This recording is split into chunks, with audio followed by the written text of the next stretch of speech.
Hi guys, welcome back to It's Not Cooking Podcast. If you're new, welcome. If you're old, welcome back. Don't forget to like and subscribe, share, comment. Also, great news.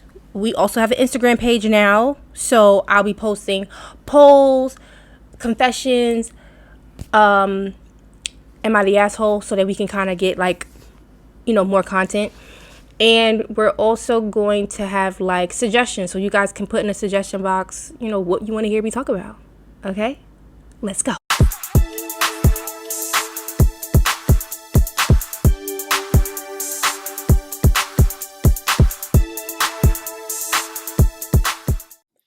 So today's topic, I think, is something near and dear to my heart because it's two of the things that I deal with on a day-to-day basis, which is being a single mother and then trying to work whilst trying to take care of my son by myself. So as you all know, I used to be a cosmetologist. That was my career. That was my lifestyle. And that lifestyle was, I don't want to say chaotic, but it definitely had a random time of getting off. So I can start work sometime around, let's say, 8 o'clock in the morning. And I can leave sometime between 9 and 10 o'clock. And if I want to make extra money, I can leave 12 midnight. So there was like no space and time to like mom or be a mother because you're only off on Sunday and Monday. And that Sunday and Monday, you want to like knock out. So that was my experience. And I was like, I don't want to be the mom that works so much that they can't mother, because at a young age, I dealt with that. Like my mom worked so much that we didn't see her unless it was like her walking past from coming home from work late, or us getting up in the morning, going to school and seeing her sleeping before we went to school. So I never wanted to be the mom that was so consumed in work that I couldn't be a mom. So when I became a single mother, at the time, it was so hard to co-parent in a newly ended relationship. So it was very hard to co-parent and babysit and work. It was just a lot. So I made a crazy decision to send my son to my mom while I got our lives situated. Um, I got our lives situated. So then the thing was, how do you work and take him to school? So, and then like, how do we do pickup? Because before, when you're starting school, I think maybe the first 2 or 3 weeks, there's no after school program. So it's like, you're just going to pick them up early, which he got out at like 2:40 or something like that. So it was like, how am I going to work for this amount of hours and then coming back home to pick him up? I'm not even at work long enough to make enough money to then go pick him up early, and then no one's traveling all the way back to work. Like it was a lot at that time, and I didn't know what to do. Eventually after school started, and that was cool, but again, my my normal work hour day would not be that, because I had to make sure it was shortened so that I could still have time to be mom. So it was go to work for 10, get off, leave at 5, make sure you're home by 6. We're doing homework, we're cooking dinner, we're doing showers, we're talking about our day. And then that was the routine.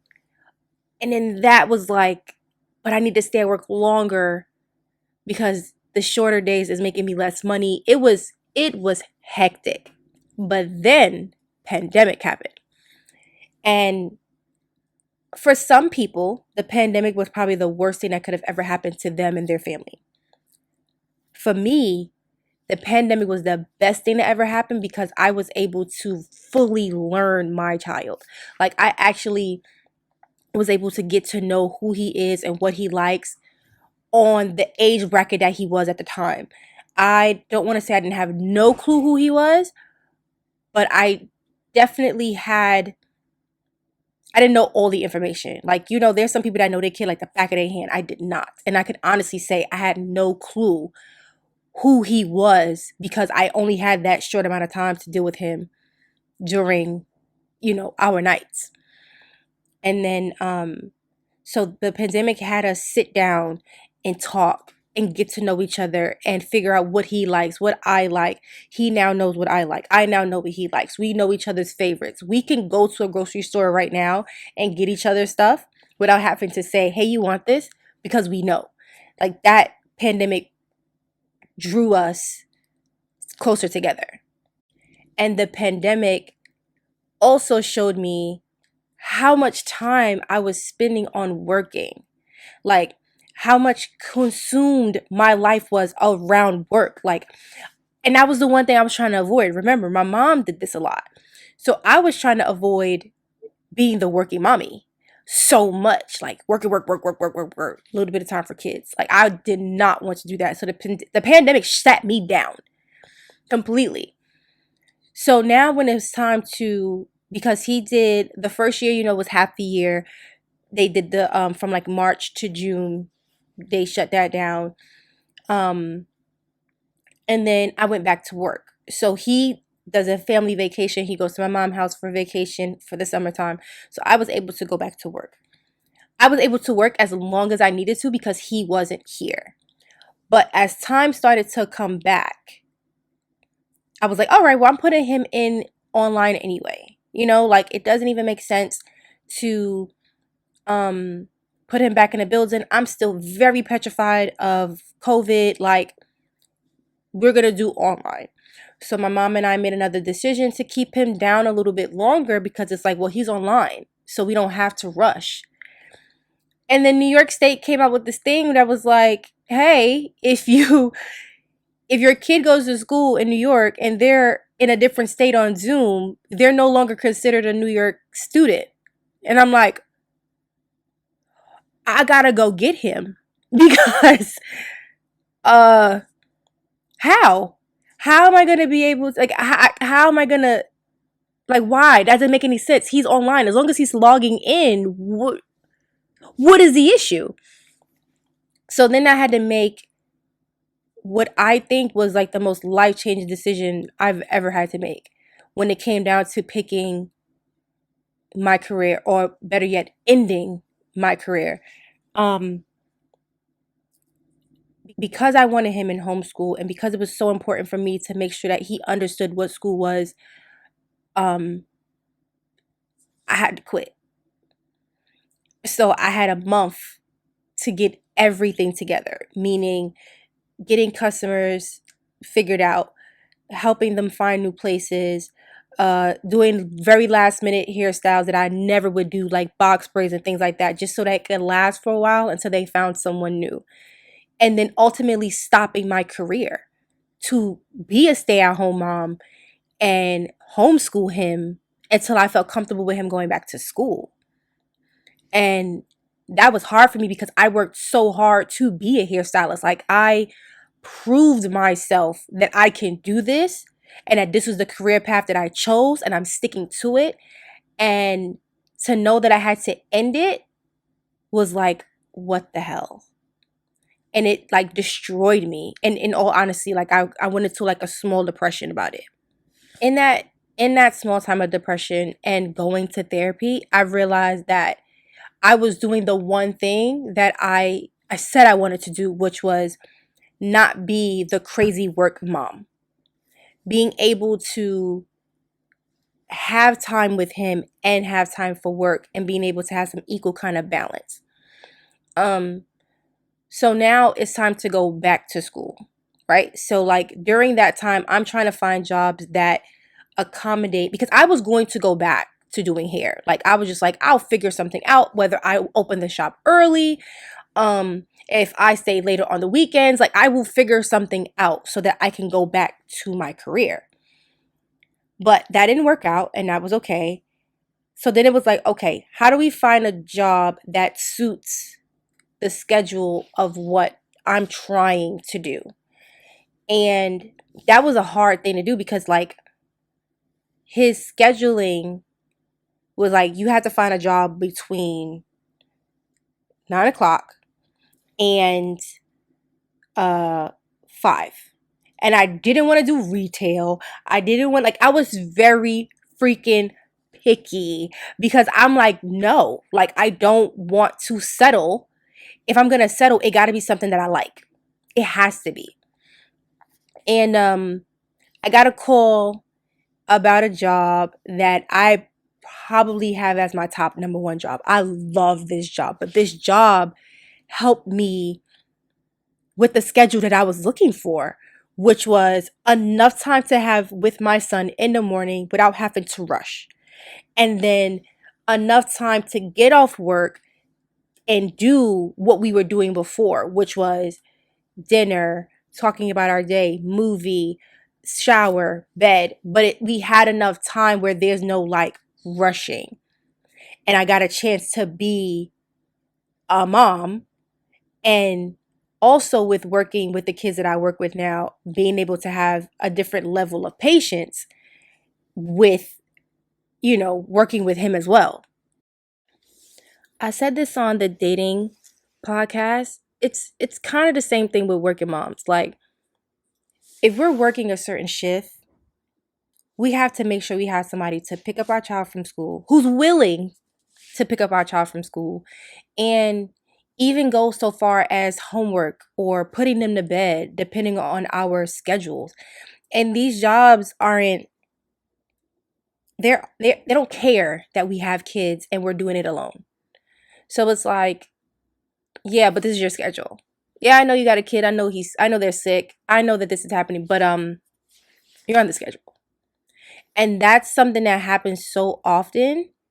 And it's like, I tell people all the time, like, take your time and have kids, because there's so much to consider when having a kid, especially like when it comes down to doing this shit by yourself. Now, in no way, shape, or form am I telling you that you're gonna be doing this alone, because it's, I'm not throwing that out there. What I'm saying is, it's something to consider though, because when I had my son, that was not a consideration for me. Like, it wasn't a thought. It wasn't a, oh, I'm gonna be a single mom, so I'm gonna have this stuff in order. It was no thought in my mind that that was going to happen. So I never thought about a backup plan when it came to babysitting or daycares. And daycares are wild expensive. Wild expensive. Like, why are you so expensive? What are you doing in there that's just so expensive? Imagine doing that shit alone. Imagine paying rent, bills, clothes, shoes, your shoes, their clothes, and then paying a daycare to take them. And then some of these daycares are over at 4. Some people's work day is not over until 5. Like, it's it's very frustrating to have to do this shit alone. But it's so much more frustrating when you're not accommodated for that, because the jobs don't care about that. It's not their business. That's your business. But it's like, when you're not accommodated for it and you have to make these big ass decisions on what's the next move, it's scary. Especially if you're doing this shit by yourself. Like, let's just say you have no friends. You don't have no family. It's just you and your child. Like, there's no outlet for people to have where it's like, okay, if there's no option of after school, if my child is so young that they have to go to daycare, and these daycares are thousands of dollars, what is my plan B, C, D? Like, what is my next plan? And then it's like, oh, I'm gonna have to quit because I don't have it. I don't have nobody. But then, like, now I'm gonna have to quit, and now I'm where I'm getting money from? Who and where? Like, it's, people don't understand the fucking stress that comes with being a single mother, but being a single mother that has to take care solely of their child alone just based off of working is crazy. I also think that we don't talk about mom burnout. Like, that's a thing. Like, we get burnt out from doing literally everything that we can't even function. Like, we crave a day where we don't have to get up in the morning and do something, or we crave a day when we don't have to run and our lives is not chaotic. Like, we get burnt out. People don't understand that. And then I've seen people that go like, I would never send my child this place or that place. If I'm a mom, and if I'm burnt out, then I'm just burnt out. Girl, if you're burnt out, how you think your kids see you? I always say this to people. You look how you feel. Like, you look how you feel. So you don't think our kids don't see that we're like burnt out, drained, exhausted? How we act towards them when we're burnt out and drained. Like, let's really talk about it. We are irritated with every move they make. And it's not just them. It's not them. It's not the reason. It's just we're tired. And for once in our day, we want to hear silence. And we can't. We don't talk about that enough.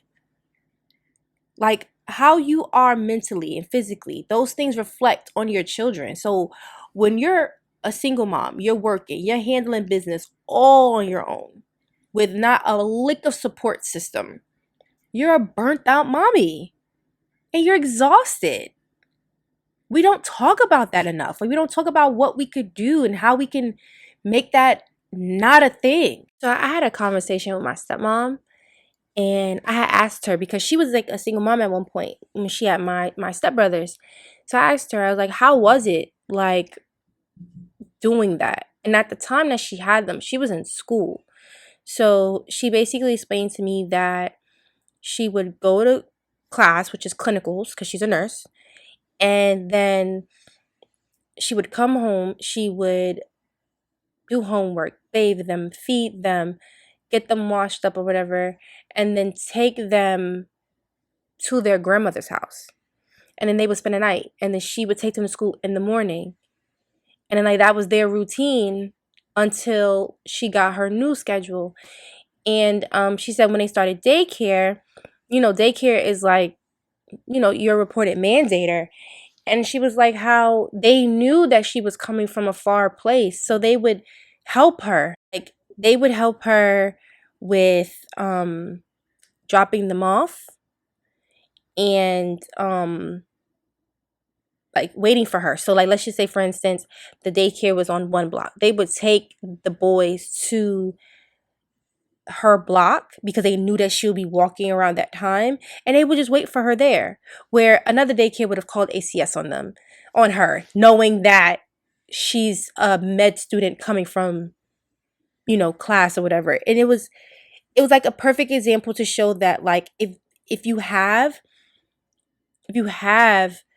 a support system, this should have worked. But her whole thing was like, what if I didn't have a whole system? What if I didn't have the help that I did have? Like, for instance, now, like, I have a little brother, he's 7. And she's like, what if I didn't have your dad? What if I didn't have you? What would I do with him? Because now my team is smaller. So it's like, what would I do? How would I be able to help or get help? Because it'll just be me, which is like, now it would be, I would have to quit my job. I would have to be a stay-at-home mom. I would have to stop everything that I know just to take care of him. I can honestly say that I do have a fear of the ones that don't have a support system, because it's like, how are you doing it? How are you managing? And the question becomes, what are the resources that we can create for the women who don't have a village, who don't have a support system, who can't but want, the ones that can work but can't work, the ones that are struggling with picking up their child on time, and people not understanding that work could care less about your child's school schedule. It's very rare. Like, I can honestly say that I'm blessed to have the boss that I have, because she definitely understands. And if I need to run to go get, she's like, go ahead, go get. I do wish that we had more resources, like a daycare that's more affordable for these parents that don't need a grant from the city or a voucher, like just something that's affordable, where it's like, okay, we'll provide this, you provide that. This is the time that we end. This is affordable for you. We will accommodate your time. Like, we need more of those because we don't have them. And people don't understand how many single mothers are out here that just need just that little bit of grace, little bit, for something that they didn't fucking choose. Like, no one chooses to be a single mother. Nobody wakes up and be like, I'm gonna do it by myself. Unless you're rich and you're doing that fucking IVF shit. Am I saying that right? IVF or IBF? Either way, no one who's having consensual sex with someone is like, yeah, I'm gonna just be a single mom if this don't work. Like, it's not fair. I don't think we have enough resources for the moms that need it. I think there's enough places where they can safely drop off their children. And then that's another thing, the safety. Like, let's just say we find a safe haven where it's affordable and the timing is great and you can it works out for your schedule. You have to now worry about the safety of your child in these daycare centers, because look at how much shit comes out about these daycare workers and what they do to children when their parents drop them off. Whether it's physical abuse, whether it's emotional abuse, whether it's verbal abuse, whether it's like kids are coming home with broken bone. Like, you don't, no one understands the freaking pressure that it is to just be a single mom, period. But to know that you have to put your trust in someone else's hand on a day-to-day basis, especially when your baby is not even talking. Oh my God. That was my biggest thing. When my baby was little, I was like, he not going nowhere unless he can talk. When he started yapping, we could put him in school. Because you just don't know who you can trust. And then sometimes you don't have no other fucking option but to put your trust into these people. And just hope for the fucking best. You just have to check your child every day. Like, it's bonkers and no one talks about it enough. As a group, as a collective of people, I just want us to start thinking about how we can help those that need help. Like, what do we need to do? What kind of services do we need to provide that's one, either free or affordable for those who really need the help? Like, the ones who really can't make it to that after school program to pick up their child, or can't make it to that daycare to pick up their child, or that school doesn't provide daycare. What can we do? What kind of services can we provide for those women who absolutely need the help? Because there are so many women who do not have a support system. And then those are the ones that get the most ACS cases because the school's like, oh, she didn't pick them up. And it's like, it's not because she didn't want to. She couldn't.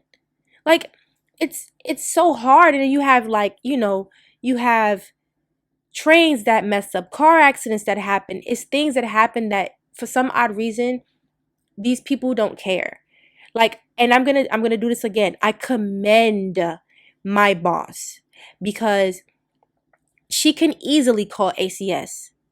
She will have a conversation with a parent. She will be like, okay, what works for you? And say, can you make it by 6:30? Yes, you can make it by 6:30. We will hold them until 6:30. Like, she works with those parents. And I wish we had more people like that who cared enough about the kids that they didn't want to see the parent in trouble because the parent is just trying to make it through like the rest of us. So I think that we should all try to sit down and have a conversation. Like, that needs to be something that we start. Like, a friend helping a friend, a cousin helping a cousin, a cousin helping a cousin, like a mother helping another mother. Like, we need to start having more of these conversations and being willing to help another person in need.